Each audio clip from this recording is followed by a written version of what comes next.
istilahnya kenapa pemerintah ngedorong terus yang namanya bansos kan dulu, supaya orang-orangnya pada beli.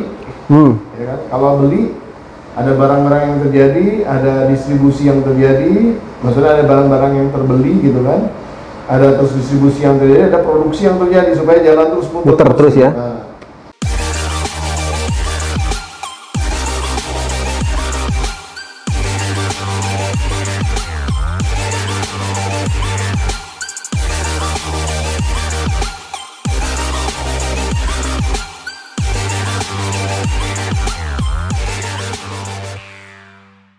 Oke, assalamualaikum warahmatullahi wabarakatuh. Selamat sore Sobat Kedai Pena. Berjumpa lagi dengan saya Ari Purwanto, pemimpin redaksi Kedai Pena dalam podcast Kedai Pena PHD Corner. Sudah bersama saya narasumber tetap kita Bang Pumpida Hidayatullah, Ketua Umum Organisasi Kesejahteraan Rakyat atau Orkestra.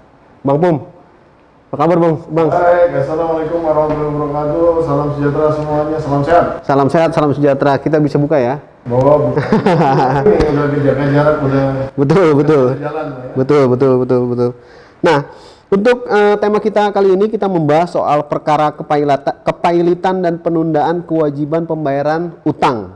Nah, seperti kita ketahui saat ini terjadi peningkatan kasus kepailitan dan juga perkara yang berkaitan dengan hutang. Nah, data yang kami himpun dari 5 pengadilan niaga umum pada 2020 mencapai 747 kasus, sementara dari Januari sampai Agustus 2021 sudah mencapai 551 kasus. Nah, ini Bang Pum gimana ngelihatnya Bang, sebagai pebisnis juga kan Bang Pum ya? Ya jelas, berarti ini ada indikasi di mana terjadi kemacetan sebenarnya, kemacetan perputaran uang. Ya. Jadi ada mandek di mana gitu ya, sehingga sebagian rantainya ini terputus. Artinya terputusnya ada yang gagal bayar, akhirnya jadi semuanya putus rantainya.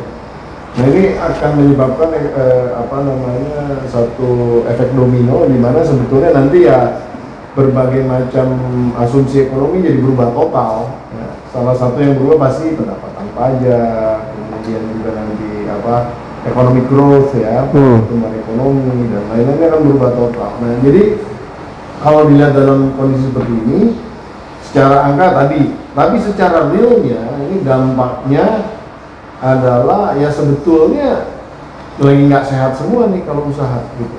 Begitu ya? Iya, karena kan kita berharap istilahnya kenapa pemerintah ngedorong terus yang namanya bansos kan dulu, supaya orang-orangnya pada beli.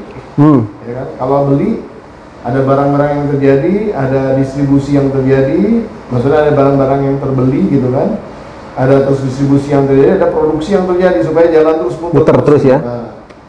Nah, tapi juga kan ada urusan antara satu bisnis dengan bisnis lain, ya kan? Misalnya katakanlah hotel ini kan biasanya perlu apa? Perlu beras, perlu deterjen, perlu macam-macam gitu, kebutuhan-kebutuhannya. Ya. Tiba-tiba bisnis hotel mandek, dia nggak bisa bayar kepada suppliernya lagi, suppliernya ini mandek gitu kan. Ya. Yang suppliernya ini punya lagi urusan dengan yang lain, itu juga tertunda pembayaran dan lain-lain. Nah, artinya apa? Sehingga muncullah tuntutan-tuntutan dalam bentuk kepailitan. Karena kalau kita kemudian sudah saatnya harusnya membayar utang, terus kemudian terjadi istilahnya gagal bayar, memang potensi untuk dipilotkan itu tinggi, tergantung daripada siapa yang dihadapi. Ya kalau orang-orang yang katakanlah kita berhutang sama, ini mohon maaf nih, disinilah yang tidak adil. Kalau orang kecil nggak mampu lah harus ke pengadilan. Iya betul. Tapi kalau kita berhutang sama bank atau berhutang sama orang kaya, ya mereka punya duit, tinggal bayar, pilotin itu dia tuh. Nah, gitu. Jadi maksudnya dipilotin itu adalah diambil alih asetnya untuk dijual oleh kurator dalam hal ini ya, sebagai keterwakilan daripada hukum, untuk kemudian nanti setelah terjual atau dilelang ini nanti uangnya untuk dibagikan kepada yang meminjamkan gitu. Yang terhutang gitu. Yang terhutang itu yang diberikan. Ya sebenarnya itu aja konsepnya. Artinya apa? Nah, kalau seperti ini berarti ada penjualan aset-aset gitu. Ya. Nah, yang ditakutkan di dalam konteks ini ya kita sebagai apa namanya nasionalis lah ya. Kita harus berpikir juga tentang perekonomian Indonesia ke depan.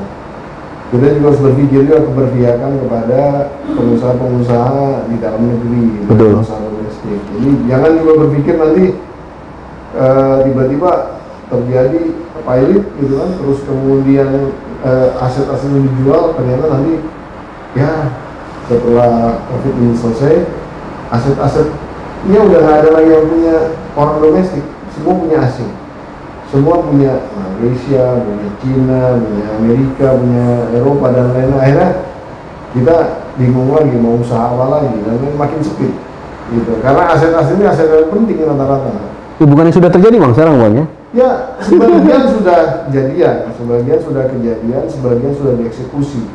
Nah, tapi kemudian rate daripada keputusan pilot itu tiba-tiba banyak banget. Tadi ada berapa ribu tadi? Tadi kalau untuk 778.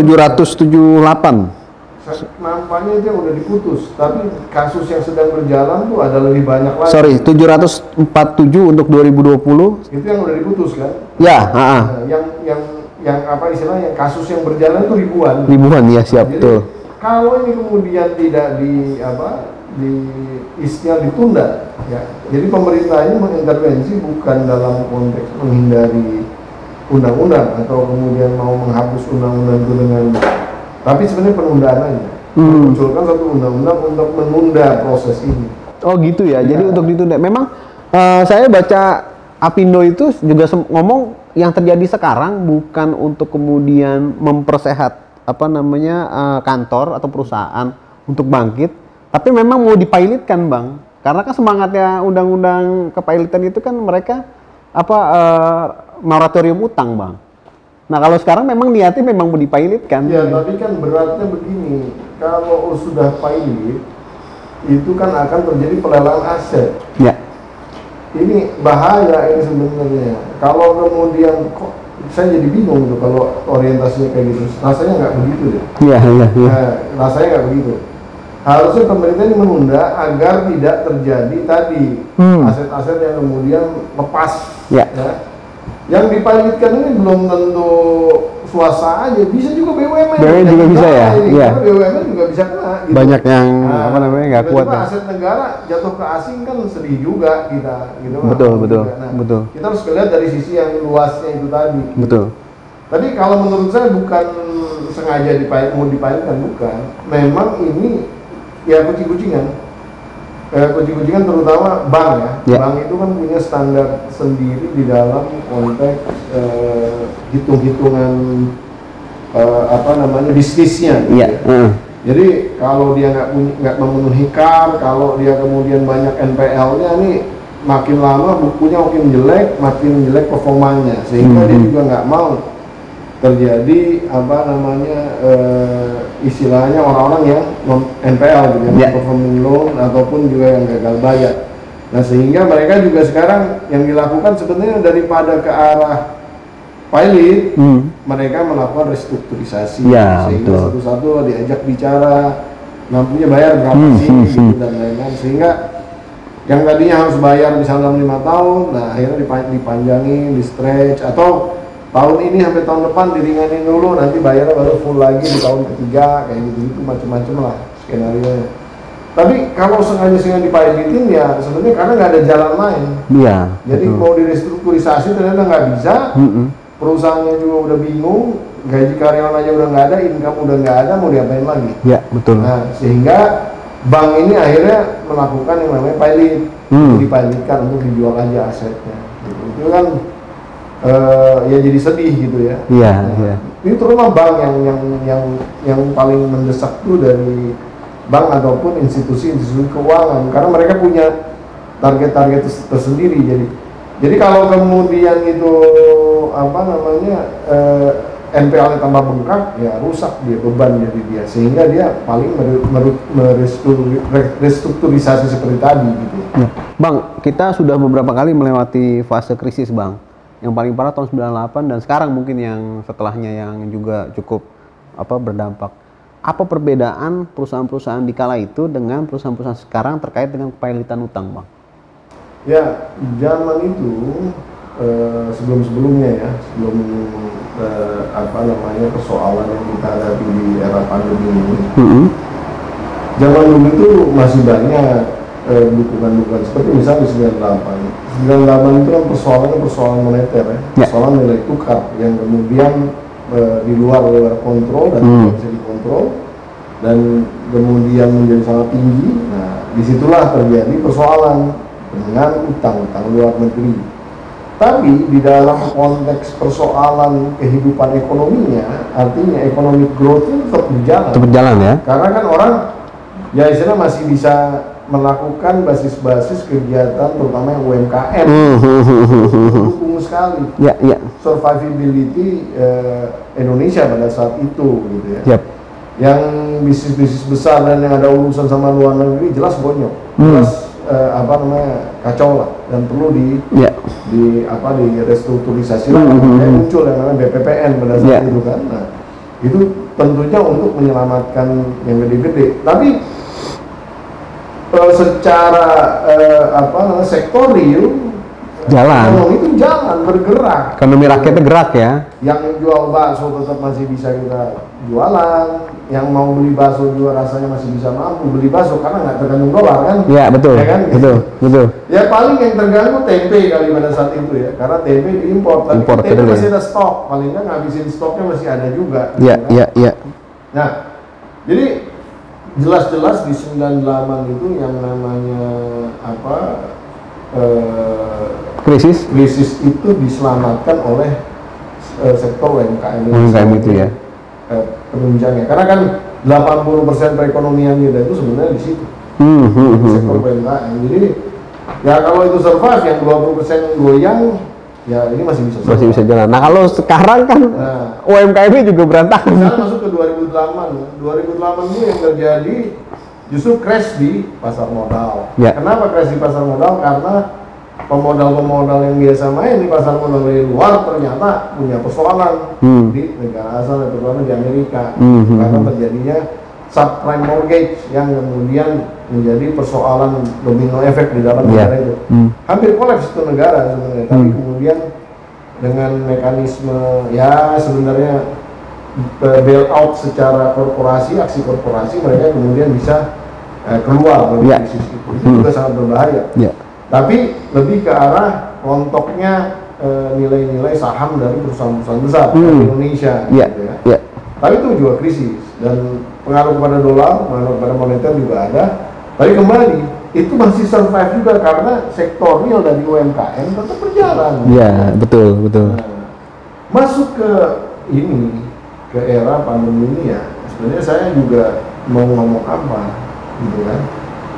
UMKM karena physical distancing, karena PPKM, karena macam-macam, akhirnya juga nggak bisa berjualan maksimal. Ya kan? Orang sekarang masih untung masih ada yang namanya delivery order gitu kan, atau yang namanya online gitu. Iya betul. Paling itu doang yang menyelamatkan UMKM sekarang. Tapi kalau dilihat dari petanya, istilahnya kita pun sebagai negara di luar negeri sama persoalannya, nggak ada yang bisa bantuin kita pada saat ini sebagai negara. Nah, sebagai di dalam domestik juga persoalan kemandegan dari perputaran ekonomi ini terjadi sudah pada level UKM pun kejadian. Atau jangan-jangan UMKM juga mau dipilotkan juga nih Bang nih, karena udah nyerah UMKM itu. Ya kalau UMKM sih sebenarnya di Uber aja lah, karena kan rata-rata mereka informal ya, punya entitas khusus, jadi apa dipilotkan juga. Betul. Asetnya juga paling gerobak mau dijual percuma juga gitu. Iya. Nggak terlalu signifikan lah gitu. Betul. Paling solusinya kepada UMKM ini adalah restrukturisasi kalau kita punya utang dan berkur dan lain-lain, dan itu udah dijalankan ya, pemerintah pun sudah memberikan kelonggaran, bahkan bunganya pun direndahkan gitu. Itu udah cukup bijaksana di situ. Tapi persoalannya tadi yang saya bilang ya, eventnya keadaannya ini kan kita ya belum bisa berdampingan lah dengan cara-cara kehidupan berpandemi ini sebenarnya. Iya, iya, iya. Ya itu yang menyebabkan ya siapa yang suka sekarang yang masih nongkrong-nongkrong beli bakso di jalan, rasanya udah enggak lah. Jarang ya. Beli aja, beli ke rumah, makan di rumah gitu. Sekarang udah jarang yang nongkrong-nongkrong, daripada pertama berhadapan Satpol PP yang dulu ya dampaknya bisa terkena juga, Iya, juga. betul. Ya memang ini nggak terjadi di seluruh Indonesia, di beberapa daerah, terutama daerah yang bukan perkotaan itu banyak juga yang tidak mengindahkan itu. Tapi ya saya rasa itu sebagian kecil aja. Gitu. Dan pembatasan waktu berjualan juga ada kan? Iya. Walaupun itu di daerah-daerah yang luar kota, saya rasa juga ada pembatasan itu. Bang, kalau soal kepailitan nih Bang, kan banyak juga teman-teman yang nggak tahu nih ya. Bagaimana kemudian proses dari perusahaan sehat lalu kemudian menjadi pilot? Itu biasanya prosesnya apa aja sih Bang? Ya. Apa karena gagal bayar saja atau ada faktor yang lain Bang? Ya. Jadi salah satu hukuman lah ya. Ya. Kalau kita dinyatakan pilot itu pertama kita pasti akan sulit berbisnis. Ya, berbisnis secara formal. Karena pasti ketika saat kita mau membuat perusahaan namanya PT ataupun dalam bentuk yang lain gitu, itu pasti ditanya pernah nggak mempilotkan satu perusahaan. Kalau kita udah pernah, kemungkinan besar kita nggak dikasih jadi pemegang saham, jadi komisaris ataupun jadi direksi. Kenapa? Karena pernah gagal gitu. Nah, ini yang yang berbahaya. Banyak perusahaan-perusahaan atau pengusaha itu lebih baik menonaktifkan perusahaannya ketimbang dia dipilotkan. Ya. Menonaktifkan kan berarti dia cuma menyatakan ke pemerintah bahwa ini perusahaan nonaktif, masih hidup tapi udah nggak ada aktivitas. Iya. Sehingga dia tidak perlu bayar pajak, tidak perlu bayar obligasi apapun juga karena nonaktif. Jadi kalau memang tiba-tiba dapat bisnis lagi, dia bisa mengaktifkan lagi, lapor lagi ke pemerintah. Itu sebenarnya lebih senang begitu modelnya. Tapi kalau kemudian pilot atau bangkrut dalam bahasa bankrupt dalam bahasa Inggrisnya. Bankrupt itu kan berarti bank dari kata bank, crupnya itu berarti keambil semua. Iya. Bankrupt gitu, jadi habis lah duitnya. Sehingga kalau dipilotkan itu ya benar-benar kita nih jadi kayak minjem duit akan susah, mendapat kredit akan susah, itu semua bakal susah jadi bisnis ke depan. Iya, buat akses perbankan juga susah. Ya betul. Bahkan katakanlah kita udah pilot kan, terus kemudian aset kita dilelang, kita mau ikutan ngebidding aset kita walaupun kita punya duit pribadi, itu juga nggak boleh. Jadi separah itu gitu loh. Artinya itulah hukuman bagi yang terkena pilot. Kira-kira itu sebenarnya. Yang kedua juga, walaupun sebagian kekayaannya dia terproteksi, tapi bukan berarti jadi gini. Kepemilikan dia di dalam satu perusahaan dan perusahaan memiliki asetnya sendiri-sendiri itu adalah masing-masing personality yang berbeda. Artinya manusia yang memiliki rumah atas nama manusia dengan perusahaan yang memiliki katakanlah aset lain, gedung dan lain itu juga mereka personality secara legalnya sendiri-sendiri. Iya. Jadi kalau dipilotkan yang dilelang ini aset perusahaan aja. Perusahaan ya. Bukan aset pribadi walaupun dia pemegang sahamnya gitu. Bukan. Nah, tapi ada kemungkinan beberapa kasus kalau kemudian hasil lelangnya ini ternyata kurang. Ya bukan kurang lagi, jauh daripada apa yang menjadi kewajiban gitu kan, jauh. Nah, ini bisa direntet ke sini juga gitu. Bisa diserang secara pribadi juga. Bisa dimiskinkan dong, Bang. Ya, secara teori sih nggak perlu dimiskinkan, tapi secara teori itu diimpaskan dengan jumlah kewajibannya. Iya.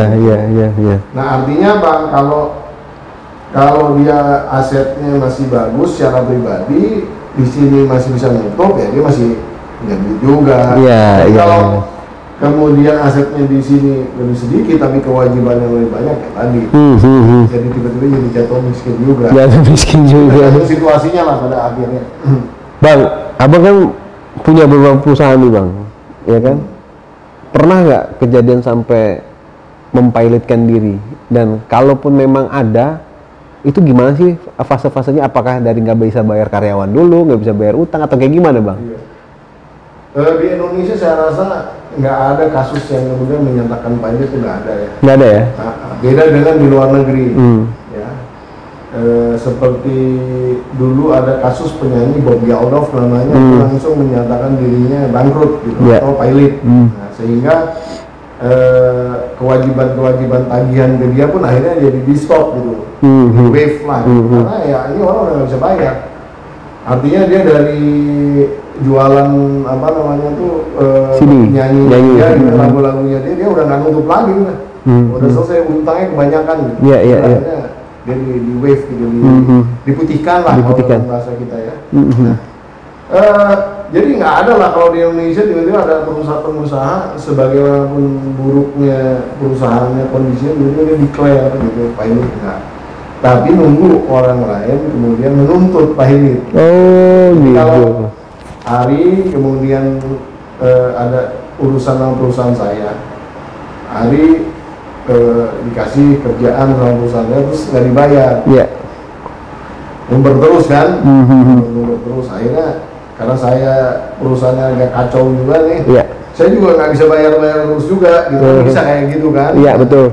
Nah terus kemudian Ari laporlah ke PKPU, ke Pengadilan Perniagaan Umum tadi, untuk kemudian ini perusahaannya Bambung nih kagak bayar gua nih, nah udah deh, gua tuntut aja deh supaya dia pilot. Nah kalau pilot aset perusahaan saya ini nanti dilelang untuk menutup utang ke Ari, tapi nggak hanya utang ke Ari aja, kayak lain juga ada untuk ditutup gitu, kayak gitulah kira-kira sesimpelnya ya, tapi sebenarnya nggak sesimpel itu juga. Iya. Nah intinya ya kalau ada kasus seperti tadi, tapi kan kalau saya jadi pengusaha pun utangnya sama Ari, jadi bantulah gua juga kagak susah juga. Iya. Misalnya utang 1 miliar, ya saya bayar dulu lah 10 juta lah. Meskipun jadi ada cuma segini dulu. Iya. 20 juta. Iya. Total selama 10 tahun atau 20 tahun gitu. 9 juga. Kan itu juga bisa jadi solusi gitu ya. Jadi nggak mesti semuanya tuh di ujung pengadilan. Tapi persoalannya kalau hari ini bang, kalau saya ngutang ke bank, nah ini yang jadi persoalan. Kalau kemudian bank sudah mencoba untuk merestrukturisasi, tapi kemudian ya perusahaan benar mati, mau direstrukturisasi gimana?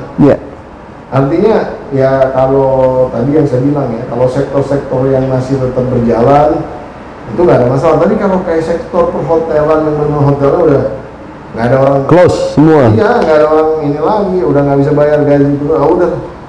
Mendingan dipilotkan. Akhirnya udah dieksekusi kan. Dieksekusi, ya di apa namanya dilelang lah. Iya. Itu aja sebenarnya gambaran.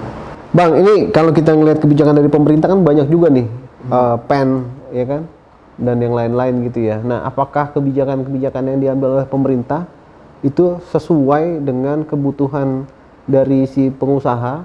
Kalau misalkan sesuai kok, kenapa masih tetap banyak yang mau pilot, Bang? Ya, wah ini pertanyaan susah-susah gampang. Ya sebenarnya gini, ya kita nggak tahu ya penyebabnya awalnya ini dikarenakan benar-benar bisnis, atau memang si pengusaha nakal. Artinya gini, kan ada 2 tipe pengusaha, yang jujur sama pengusaha yang paling penting jadi yang untung. Ada juga ya.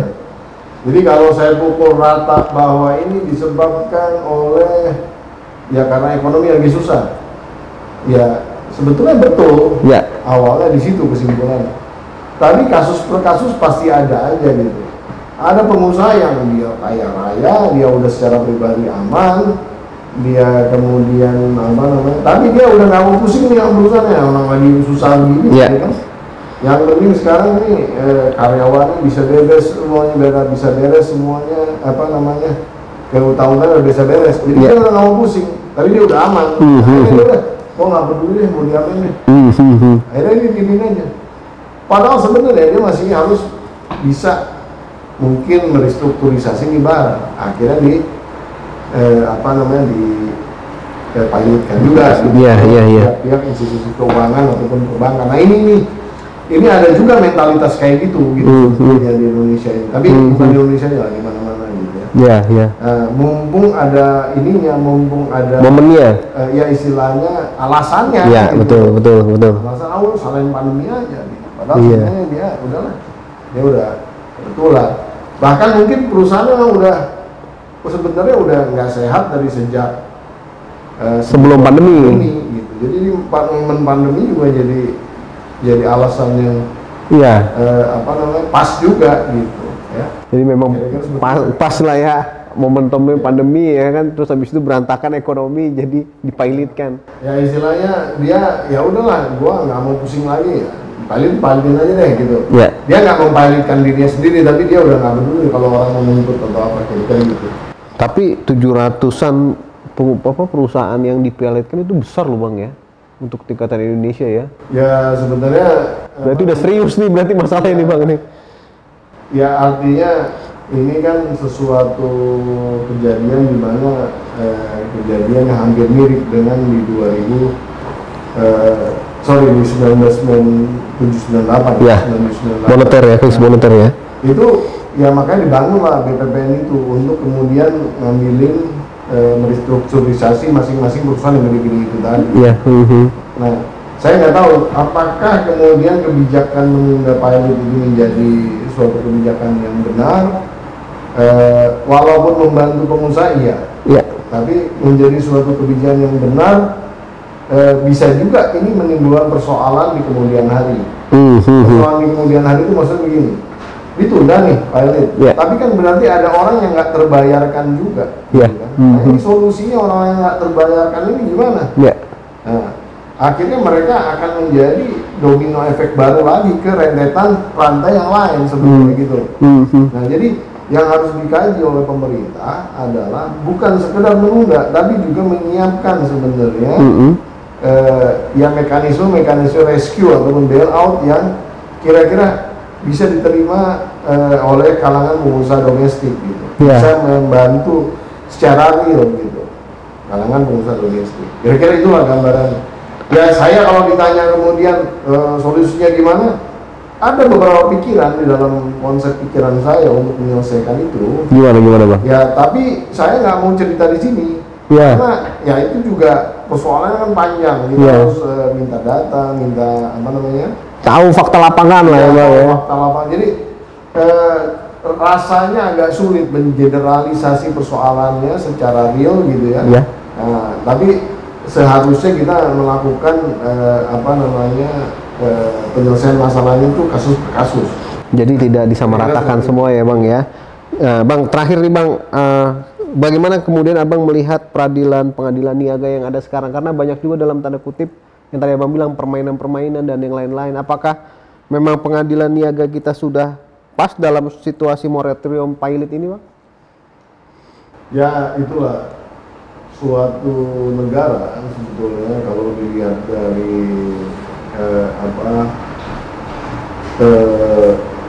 sudut pandang dunia gitu. Sudut pandang dunia, negara itu salah satu istilah kedikdayaannya atau kehebatannya itu adalah ketika yang namanya hukum itu menjadi benar-benar adalah solusi dari semuanya. Ketika hukum itu sudah tidak mempunyai persoalan, ya katakanlah mafia peradilan, kemudian putusan-putusan yang aneh-aneh muncul, dia untuk ya mengubah keputusan-keputusan hukum itu ada. Nah disitulah kebesaran satu negara. Nah kalau masih kejadian, nah berarti kita tuh jauh dari satu negara yang besar tadi gitu. Jadi saya melihat di Indonesia ini masih jauh ya daripada ideal praktek penegakan hukum di kita ya. Jauh dari ideal. Ya, ini harus mafia kepailitan juga ada jangan-jangan ya. Saya nggak bicara hanya pengadilan pilot, tapi secara umum ya dalam konteks apa namanya penegakan hukum ini ya persoalannya banyak sekali gitu ya. Yang mulai dari kasus-kasus yang isinya korupsi khusus, korupsi umum, maksudnya pidana umum, pidana khusus, maksudnya. Nah itu juga beda-beda ya. Dan ya ini sebenarnya kita diuji gitu. Kalau kita mau jadi negara besar ya beresin berbasis hukumnya. Ciptakan orang-orang yang tidak terbeli lah di dalam konteks pemutusan hukumnya gitu. Kita kan baru menyaksikan ya kasus Joko Chandra yang rentetannya kemudian jaksa yang terlibatnya itu juga cuma diberikan hukuman yang ringan. Betul. Nah ini banyak sekali lah cerita-cerita seperti itu gitu kan. Dan ini kan bukan di situ aja. Banyak ya. PR-nya masih banyak dan bukan berhenti tapi masih tertimbun, masih nimbun terus. Saya rasa kalau mau serius ya harus dari pucuk pimpinan nasional untuk mendorong ini secara pucuk pimpinan nasional, presiden berarti Pak? Saya berharap lah Pak Jokowi masih ada waktu kan untuk kemudian ya fokus juga membereskan masalah-masalah seperti ini. Oke, kalau begitu menarik sekali pembahasannya dengan Bang Pompida Hidayatullah soal kepailitan. Mudah-mudahan kita maunya ngobrol santai-santai. Iya nih, karena masalahnya soal pailit nih Bang nih, ya kan jadi bangkrut ya Bang ya. Jadi kita sudahi dulu pembicaraan kita, diskusi kita dengan Bang Pompida Hidayatullah. Sampai jumpa di episode berikutnya PHD Corner. Sampai jumpa. Tetap merdeka. Merdeka. Assalamualaikum. Assalamualaikum.